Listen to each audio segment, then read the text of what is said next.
जैसी संभावनाएं जताई जा रही थी वैसा ही हुआ। मल्लिकार्जुन खड़गे ने कांग्रेस अध्यक्ष का चुनाव जीत लिया है।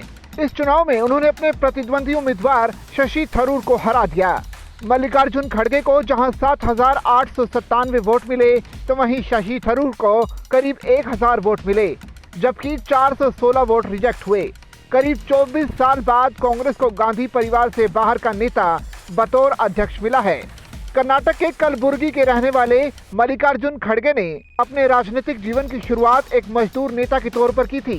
कर्नाटक के सबसे कद्दावर दलित नेताओं में उनकी गिनती होती है।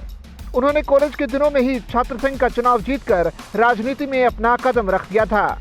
वकालत की डिग्री लेने के बाद एक वकील के तौर पर उन्होंने कलबुर्गी में काम शुरू किया और इसी दौरान वो मजदूरों के हितों की लड़ाई लड़ने लगे। इससे उन्हें एक नई पहचान मिली। 1969 में वो कांग्रेस में शामिल हो गए और 3 साल बाद 1972 में गुरमितकल विधानसभा सीट से उन्होंने चुनाव जीत लिया। इसके बाद 2008 तक लगातार 9 बार विधानसभा चुनाव जीतने का रिकॉर्ड भी उन्होंने बनाया। इस दौरान वो कर्नाटक सरकार में गृह मंत्री भी बने और प्रदेश कांग्रेस अध्यक्ष का दायित्व भी संभाला। इसके बाद 2009 के लोकसभा चुनाव में उन्होंने जीत हासिल की और दिल्ली की राजनीति में कदम रखा। वो 2 बार लोकसभा चुनाव जीते और केंद्र सरकार में रेल मंत्री और श्रम मंत्री के तौर पर काम करने का मौका भी मिला। उन्हें गांधी परिवार के करीबी नेता माना जाता रहा है।